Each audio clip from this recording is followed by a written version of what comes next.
예배를 허락하여 주심을 진심으로 감사드립니다. 죽을 수밖에 없는 죄인인 우리를 위하여 주님의 보혈로 하나님의 자녀 삼아 주심을 감사드립니다. 지난 한 주간도 넘치는 감사함이 있었지만 믿음이 부족해 주어진 환경만 바라봤습니다. 하나님 용서하여 주옵소서. 주어진 곳에서 하나님의 선한 계획을 구할 수 있는 믿음을 허락해 주소서. 하나님, 무너져가는 이 세대를 불쌍히 여겨주시고 하나님이 찾으시는 그 한 사람이 내가 되도록 쉬지 않고 기도할 수 있도록 깨어있도록 도와주세요. 다음 세대를 위해서 기도합니다. 의와 진리로 거룩함으로 지으심을 받은 저들이 하나님을 알게 하시고 온 마음 다해 온전히 하나님만 경배하는 즐거움을 알게 하옵소서. 한소만 교회를 위해 기도합니다. 하나님께서 세우신 교회가 무엇보다도 하나님을 알매 힘쓰기를 기도하고, 하나님께서 나를 아시는 것처럼 내가 하나님을 알게 하시고 하나님께서 만드신 형상처럼 하나님을 닮아가는 거룩한 삶을 살게 하소서. 오늘 말씀을 전하는 송태훈 전도사님에게 하나님의 한없는 은혜를 부어주시고 성령 충만함으로 말씀을 전하게 하시어 저희의 심령 가운데 새겨질 수 있도록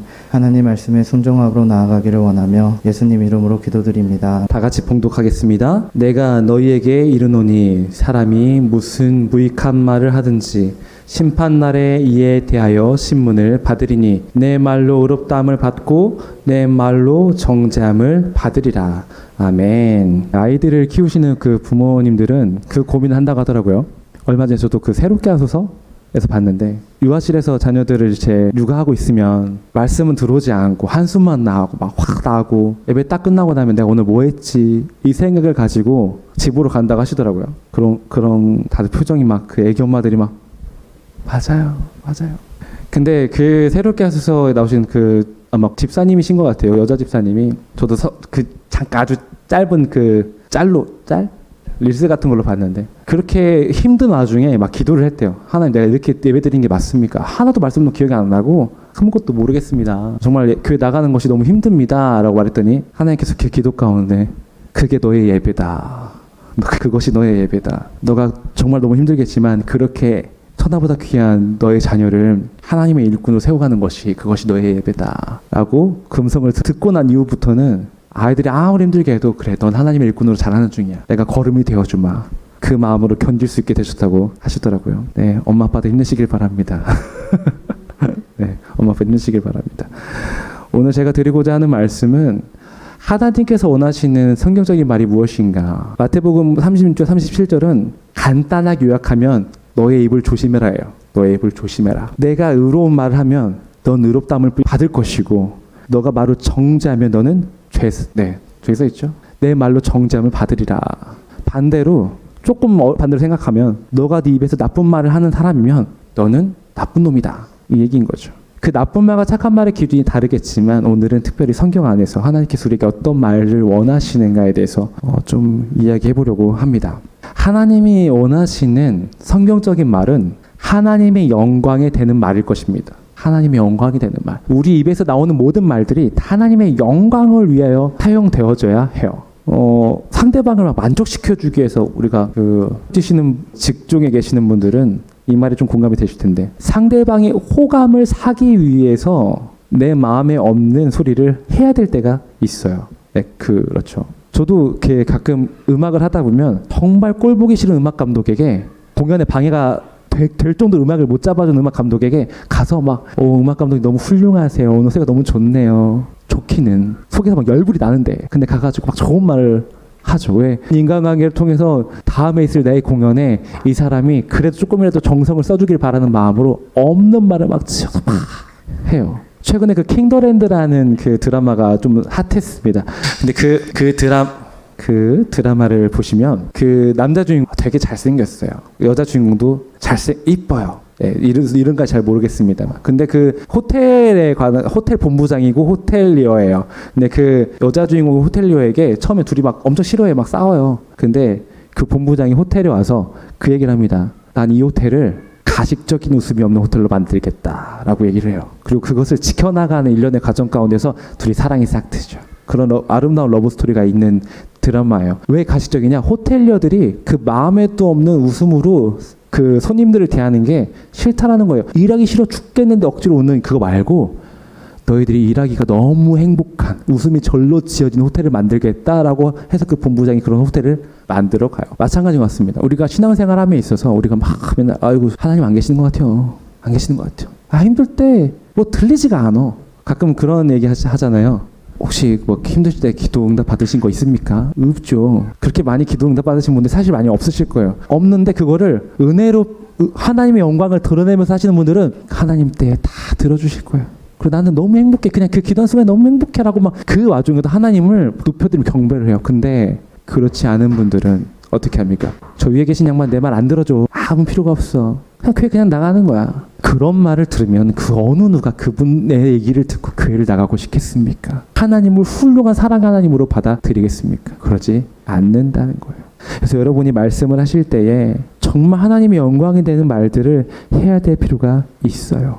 해야 될 필요가 있습니다. 때로는 그 사람을 위한 말을 해야 될 필요가 있죠. 근데 그 모든 말마저도 하나님의 영광을 위한 것이 돼야 돼요. 돼야 합니다. 그렇게 했을 때 그 사람을 하나님께서 인정해 주시는 거예요. 두 번째로는 하나님을 찬양하는 말을 하셔야 돼요. 그 에베소서 1장 6절의 말씀을 보시면 이는 그 사랑하시는 자 안에서 우리에게 거저 주시는 바 그의 은혜의 영광을 찬미하게 하려는 것이라. 우리 찬양하는 그 찬양팀들이 제일 좋아하는 말씀 구절입니다.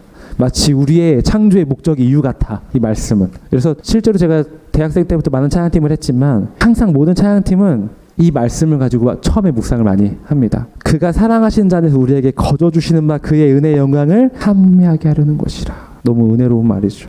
우리에게 주시는 모든 은혜를 우리는 찬양해야 돼요. 근데 우리에게 주시는 거저 주신 그 은혜들이 뭐가 있을까? 뭐가 있을까? 곰곰이 생각을 해보는 거죠.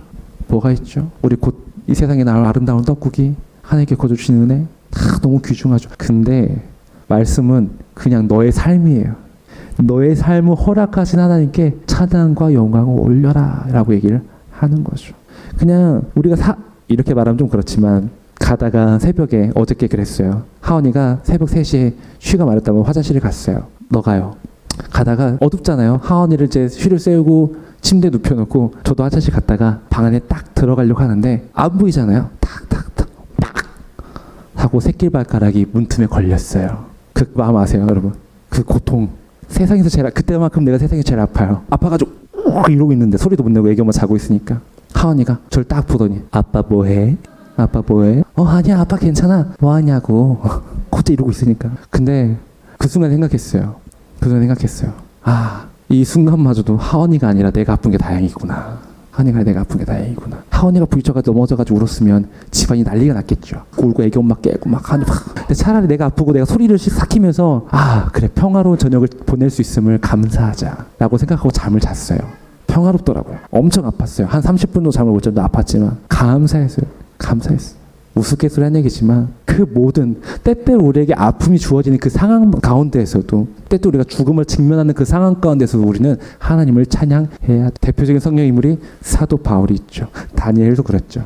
죽음의 순간에 하나님을 찬양하는 거예요. 다윗 또한 그랬죠. 하나님을 찬양하는 거예요. 모든 상황에 하나님을 찬양하는 거예요. 제가 눈물로 통곡하고 너무 힘든 와중에도 하나님을 찬양하는 거예요. 우리에겐 그러한 태도가 합니다. 부부 사이의 싸움은 대체로 자기 욕구를 거절당할 때 생긴다고 하더라고요. 여보 음식물 쓰레기를 버려줘. 내가 왜? 하는 순간 부부싸움이 일어나기 시작하죠. 사실 내가 왜라고 말하지 않아도 여보 음식물 쓰레기 버려줘. 남편이 음식물 싹 들고 이 표정을 딱 와이프를 바라본 순간에 싸움은 나죠. 싸움은 나요. 그러지 않으셔야 됩니다. 내가 음식물 쓰레기를 버릴 수 있는 건강한 손발이 있고 이 가정이 있고 음식물 쓰레기가 다 먹은 거잖아. 나의 그렇게 배불리게 먹을 수 있었던 모든 것들을 다 찬양해야 돼요. 다 찬양하시길 바랍니다. 여담이지만 제가 수요예배 때도 말씀드렸지만 최근에 저희 집이 힘들었어요. 제 가정이 힘들었습니다. 우리 가장님께서 저희 가장이시거든요. 우리 백사모님 가장님께서 막 그 취업 준비로 막 힘드셔가지고 저도 막 기도하는데 금요일 날 이건 박수 받으려고 하는 거예요. 금요일 날에 다른 학교 면접을 봤어요. 발표가 5시에 나오기로 했어. 연락이 안 와. 안 오는 거예요. 연락이. 합격자 발표가 와야 되는데 저한테 그랬거든요. 나 잘한 것 같다고. 그 합격자 발표 연락이 와야 되는데 안 오는 거예요. 떨어졌나? 하고 막 진짜 슬픈 마음으로 저희를 위해서 기도해 주신 교수님께 전화해가지고 떨어진 것 같아요. 교수님 어떡해요? 교수님도 막 아유 태훈아 어떡하냐. 저 알바 뛰어달란가 봐요. 그래 생수 알바나 타거라. 네 하고 막 슬픈 표정으로 막 그러고 있는데 그리고 저 레슨을 또 했어요. 하원이를 데리고 저 레슨이 있어가지고 막 노래 레슨 하는데 레슨 집중이 되겠어요? 레슨을 발로 하는지 손으로 하는지 모르게 막 어설프 레슨 끝나고 마음이 무거워져가지고 아이고 이제 어떡하지 진짜 막 저는 맨날 애기 엄마한테 괜찮다고 하지만 안 괜찮아요 막 혼자서 막 중얼중얼 주님 어떻게 이러실 수 있습니까? 원망을 하게 되더라고요. 원망했어요. 저 이번 학기에 복학하려고 그랬는데 학교자 발표 안 하잖아요. 저 복학 안 합니다. 하나님께 화를 냈어요. 복학이고 나발이고 돈 벌어야겠어요. 막 갖고 그렇게 마음을 먹고 팍 알바 자리를 찾기 시작했습니다. 그러고 나서 애기 엄마가 왔어요. 집에 표정이 애매모호해. 뭐지? 저의 눈치를 보면서 막 이래요. 애기는 막 애기 엄마한테 안겨가지고 신나하고 있고 그래서 뭐지? 저는 막 제가 막 오히려 더 아파. 저 막 죽어가고 있었어요. 왔어요. 애기 엄마가 쓱 핸드폰을 보여줘요. 합격자 통보. 번화가 아니에요. 박스 무슨 문자가 온 거예요. 근데 그걸 나한테 말을 안 한 거야. 난 천당을 주고 막 오가고 있었는데 그때 깨달았죠. 내가 하나님께 그렇게 역정을 냈더니 하나님께서 이런 식으로 또 대체 나한테 왜 그러냐? 내가 어려우니 알아서 해결해 줄까? 그런 거예요. 그리고 나서 방에 들어가서 기도하면서 혼자 울었어요. 주님 잘못했습니다. 혼자 막 주님 찬양하고 또 울다가 막 찬양하다가 되게 별거 아니지만 우리의 믿음은 그렇게 너무 쉽게 왔다 갔다 해요. 그러지 마시고 저처럼 이렇게 왔다 갔다 하지 마시고 그 모든 순간 가운데 하나님을 찬양하셔야 돼요. 저는 설교 때는 그런 사람 찬양하세요. 예배하세요. 제가 안 되더라고요. 반성하고 있습니다, 여러분. 하지만 우리 다 같이 힘내봅시다. 그 모든 상황 가운데서 하나님을 찬양할 수 있는 믿음이 되시기를 축원합니다. 세 번째로는 하나님의 통치를 인정하는 말을 하셔야 된다는 거예요. 세상의 모든 만물은 다 하나님의 통치 가운데 있어요. 이 시간에 차가 지나가고 애들이 막 뛰노는 거 다 하나님의 섭리 가운데 일어나는 일들입니다. 근데 그걸 우리는 우리의 생각대로 가늠을 하여서 그것이 옳다 그르다 판단을 해요. 그 판단이 절대적으로 옳다고 생각하고 우리의 생각을 남에게 관철시킵니다. 당신은 틀렸어. 내가 옳아. 라고 계속 얘기하죠. 그러면 그 영혼을 죽이는 겁니다. 그 영혼을 죽이시는 거예요. 하나님의 섭리를 인정하고 삶 속에서 만나는 모든 사람들에게 하나님의 섭리를 이야기해야 돼요. 우리의 만남이 하나님께서 허락하신 귀한 만남입니다. 그렇게 말할 줄 아셔야 돼요. 내가 저 왼수 같은 놈 왜 만나가지고 이거 말고. 저에겐 그 왼수가 하나 있어요. 실명을 걸어놨으면 그 왼수가 있습니다. 전화도 안 받아요. 전화를 해도 했는데 안 받으시더라고요. 안 받더라고요. 근데 기도할 때마다 생각합니다. 기도하면서도 그래요. 전 그분을 기도할 때마다 그래요. 그 왼수가 어떡할까요? 어떡할까요? 주님 어떡할까요? 근데 뭘 어떻게 해요? 그냥 맡겨야죠. 알아서 이끌어 가시옵소서. 알아서 이끌어 가시옵소서. 때가 되면 알아서 다 해결되지 않겠습니까? 그럼 우리가 해야 될 수 있는 건 뭐예요? 그 하나님의 섭리를 인정하고 그 기도하면서 그 기도 가운데 만난 하나님의 음성을 그분에게, 우리가 기도하는 그분에게, 우리가 만나는 모든 사람에게 들려주면 되는 거예요. 우리가 해야 될 건 그것밖에 없습니다. 가장 건강한 인간관계는 저 찾아봤습니다. 심리학. 이 심리학에서 가장 건강한 인간관계를 유지하는 비법, 진지한 얘기를 하지 않는 거래요. 사람들끼리 만나서 진지한 얘기를 최대한 짧게 하고 서로 칭찬하고 웃어주는 얘기를 많이 하는 그 인간관, 그 만남이 사람을 건강하게 한다라는 거예요. 그 사람의 마음을 건강하게 한다는 거예요. 여러분 만나서 막 진지하게 저희 집 망했습니다. 집사님 어떡할까요? 이런 얘기도 해야 되죠. 때때로 기도가 필요하니까요. 말보다 서로를 칭찬하면서 조금 더 하나님을 얘기하고 예수 그리스도 얘기하고 그 아름다운 믿음의 교제를 싹트어 가시길 바랍니다. 사람들은 저도 그렇지만 같이 신앙을 가지고 있는 사람들도 서로 본인이 믿고 있는 구원에 대해서는 잘 얘기 안 해요. 그렇지 않나요? 구원에 관한 얘기를 조심해서 합니다. 신천지가 될까봐. 내가 신천지 같잖아. 구원을 얘기하면 신천지 같잖아요. 근데 여러분 신천지가 아닌 우리들도 서로 믿음에 관한 얘기를 하면서 구원을 이야기하셔야 돼요. 내가 만난 하나님, 내가 믿는 구원의 하나님, 나에게 어떤 약속을 하신 하나님인지를 계속 얘기하셔야 돼요. 서로 믿음의 도전과 자극을 주셔야 돼요. 믿음의 도전과 자극을 주셔야 돼요. 때때로는 그 믿음을 위해서 약간의 훈계, 조언, 훈계라기보다는 조언과 기도와 그런 것들을 통해서 아름답게 믿음을 성장시켜 나가셔야 해요. 그 이야기만 하셔야 돼요. 집사님은 믿음이 약해가지고 그 믿음 가지고 되겠어? 하나님께 기도 드리시겠어? 예배를 일주일에 한 번밖에 안 나오는데 되겠어? 그런 거 말고 둘 다 보면서 아이고 우리 집사님 고생하셨어요. 권사님 고생하셨어요. 하나님께서 당신의 이런 거 있잖아. 그 막 사랑의 따뜻한 눈빛과 막 우리 장권사님 잘하시는 거 얼마나 막 나는 우리 그 장선호 권사님 볼 때마다 막 눈빛이 막 맨날 웃어. 막 눈에 하트가 뿅뿅뿅이야. 모든 사람들을 볼 때마다 애들 볼 때마다 하트가 뿅뿅뿅 나온단 말이죠. 하트가 뿅뿅뿅 나와. 진짜 막 장권사님은 막 애들 만날 때마다 난 그거 못하거든요. 전 그거 못하거든요. 예, 막 가끔 막 이렇게 전도 한 번씩 하시면서 그 새로운 식구 오잖아. 그러면 장관은 제일 먼저 뛰어나가 막 뛰어나가가지고 어머 오셨어요.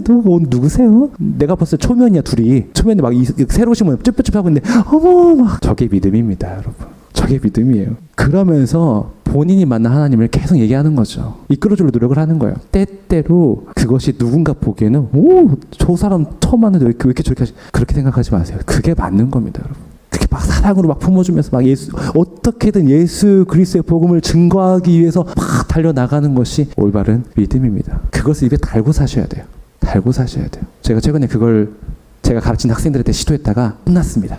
학생들한테 만나다가 혼났어요. 평소에 막 좀 부끄럽지만 음악 수업할 때 제가 좀 욕을 해요. 이 똥꼬 같은 놈들아. 음악 그렇게 되게 연습도 안 해갖고 니네 진짜 아유 막 제가 막 이렇게 막 한숨 쉬면서 욕을 해요. 그랬다가 맨날 그렇게 수업하는 선생님이 갑자기 내가 믿는 하나님이 계시다. 애들이 뭐라고요? 예수님 너희를 사랑하신대. 선생님이 열심히 믿으세요. 깨달았어요. 내가 평소에 말하는 것이 굉장히 중요하구나. 내가 뿌린 대로 거두는구나. 그래서 그 아이들에게 사랑의 말을 쓰기로 했어요. 지금 노력 중인데 아이들이 어색해해요. 힘들어합니다. 힘들어요. 애들. 선생님 왜 그러세요? 예전처럼 욕을 하세요. 내가 언제 욕을 했다 그러니.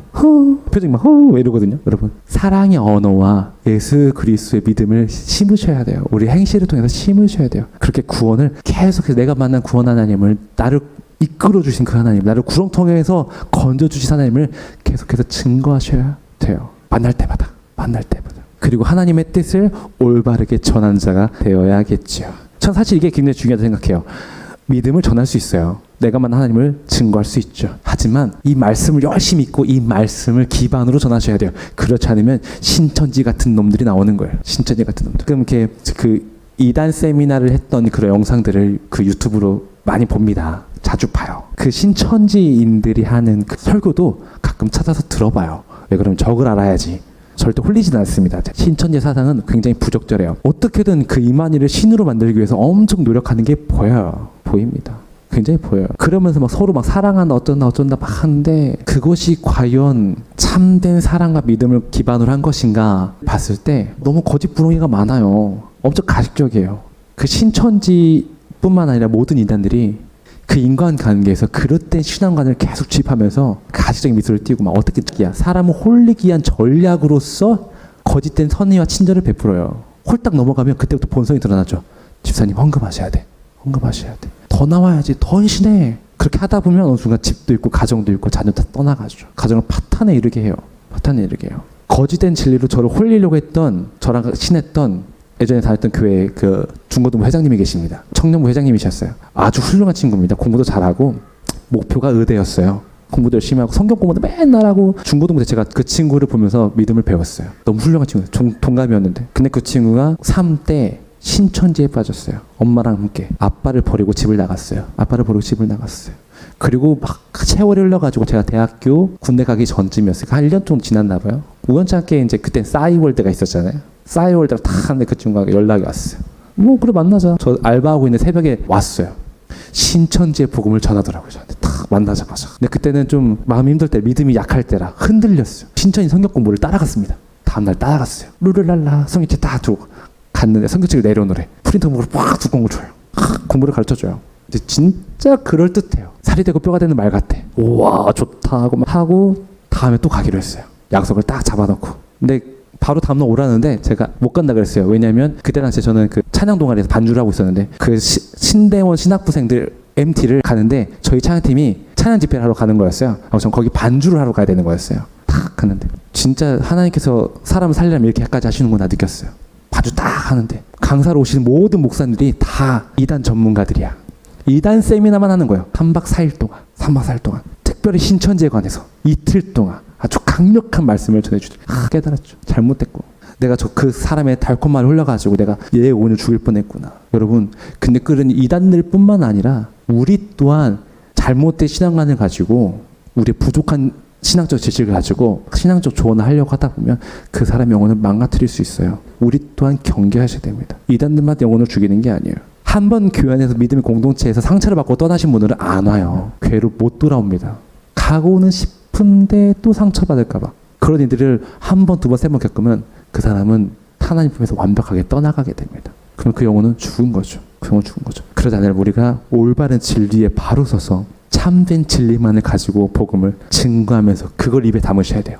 그 와중에 우리의 표정과 우리의 말, 톤과 이 모든 뉘앙스가 기쁨이 충만히 넘쳐야겠죠. 기쁨이 넘치셔야 돼요. 우리 꼭 권사님 장로님 볼 때마다 기쁨이 넘치는 표정들 하고 계시니까 막 우리 그러니까 장로하고 권사하는 거야. 네. 저는 우리 사모님 워낙 안 계시는데 예전에 그 사모님하고 밥 준비하다가 저것이 찐 믿음이다. 지금 오늘 에어컨 틀었잖아요. 근데 저번 주인가 우리 식사 준비하는데 사모님 막 준비하고 계신데 막 에어컨도 안 틀고 선풍기도 안 트시고 더운데 땀이 쭉 흘러. 근데 그거를 막 우리 보니까 막 웃으시면서 막 전사님 오셨어요. 어떻게 그래요? 어떻게 그걸 할 수 있어? 어떻게 그렇게 웃으면서 막 옷이 다 땀으로 젖었는데 우리는 들어가서 막 숨 막히는데 이러고 있는데 여러분 전 그렇게 생각해요. 우리 사모님 같은 표정으로 믿음을 얘기하면 다 믿겠구나. 네, 우리 교회 분들은 다 표정이 밝아요. 너무나 좋은 교회입니다. 너무 좋은 교회예요. 들어갈 때마다 표정이 막 굳어있는 교회들이 간혹 있습니다. 그런 교회들은 안 가고 싶어요. 우리 교회는 다행히 다들 표정 웃으시기 때문에 또 오고 싶은 교회가 되겠죠. 바라건대 계속 웃으시길 바랍니다. 계속 기쁨 가득한 얼굴을 보여주시길 바라요. 그리고 그 기쁨 가득한 얼굴과 표정으로 사랑을 증거하시길 바랍니다. 그리고 마지막으로 얘기하면 전 이게 제일 중요하다고 생각하는데 중요한 게 이렇게 많아. 네 그래요. 네, 과자 주세요. 절대적으로 마지막 제일 중요한 건 어떤 상황 가운데서 축복의 말을 해야 한다라는 거예요. 축복의 말. 하나님이 원하시는 성경적인 말 중에 저는 그게 제일 중요하다고 생각해요. 축복의 말 이꼬르 사랑의 말. 사랑의 말. 다른 거 필요 없어요. 앞에 거 다 까먹으셔도 돼요. 사실 너무 길게 얘기해도 다 까먹으셨잖아요. 잊어먹으셔도 괜찮아요. 다 잊어먹으셔도 괜찮습니다.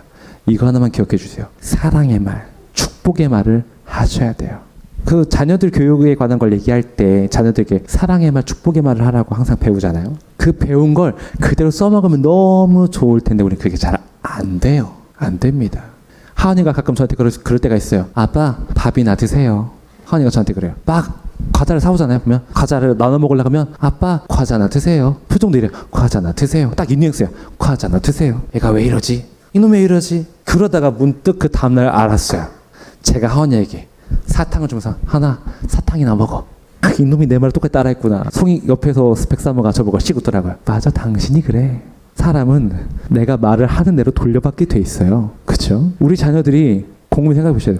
내 자녀들의 우리가 말본세라 그러죠. 말본세가 험하다. 이유는 다른 곳에 있지 않습니다. 엄마 아빠 때문이에요. 엄마 아빠 때문입니다. 저는 가끔 느껴요. 우리 하은이가 가끔 이렇게 막 좀 부적절한 말을 쓸 때마다 이 말을 누가 하나 들어보면 다 제가 하고 있어요. 다 제가 하고 있더라고요. 여러분, 사랑의 말과 축복의 말을 하면 우리 아이들도 그대로 따라합니다. 제가 하은이에게 맨날 하는 말이 있어요. 유치원 들어갈 때마다 하은아 사랑해, 오늘 즐겁게 놀고 조금 이따 만나자, 축복해요 사랑해 하고 막 뽀뽀를 막 10번씩 해주고 보내요. 그럼 하은이가 유치원 끝나고 데리러 가면 저를 만나면 아빠 하면서 막 뽀뽀를 10번씩 해줘요. 해줍니다. 제가 맨날 하은이 차에 태우면서 아들 사랑해, 막 하은이도 나도 하고 해줘요. 제가 예수 그리스도에 관해서 얘기를 하면 하은이도 예수님에 대해서 그날 얘기를 해요. 제가 찬양을 하면 하은이도 그날 하루 종일 찬양을 부릅니다. 제가 그러지 않고 계속 우울한 표정으로 화를 내고 있으면 하은이도 계속 이 표정으로 저희 눈치만 보고 화를 내요. 교회 안에서도 마찬가지인 것 같아요. 누군가는 신앙적으로 어른일 수 있고 누군가는 신앙적으로 어린이일 수 있어요. 신앙으로 어른이신 우리가 여러분들이 신앙의 믿음을 이제 키워나가는 어린 새싹들에게 사랑의 언어, 축복의 언어를 사용하시면 그분들도 그걸 배워서 이 한국 교회를 아름답게 믿음의 싹을 틔워갈 겁니다. 아름다운 열매를 맺을 거예요. 근데 그렇지 아니하면 한국 교회가 죽음의 언어, 저주의 언어를 퍼붓는 그것을 보여주면 당연히 교회는 죽어가겠죠. 많은 영혼들이 죽어가겠죠. 우리 모두가 믿음의 언어, 사랑의 언어를 충만히 사용하셔서 그 누가 보더라도 한수막교회 교인들은 훌륭해. 어떤 저렇게 다들 웃으면서 정말 진심으로 웃으면서 사람을 대할 수 있지, 어떻게 저를 말을 예쁘게 할 수 있지, 그런 칭찬을 듣는 교회가 되었으면 좋겠습니다. 그런 언어들을 서로 사용하시면서 아름다운 믿음의 교제에 이뤄나가시는 우리 한수막교회 교무들이 되시기를 축원합니다. 기도하겠습니다. 사랑해 주님 참으로 감사합니다. 영상을 시청해 주셔서 감사합니다. 오늘 마지막 축복의 말씀 사랑의 언어를 사용하는 교회가 되었으면 좋겠습니다.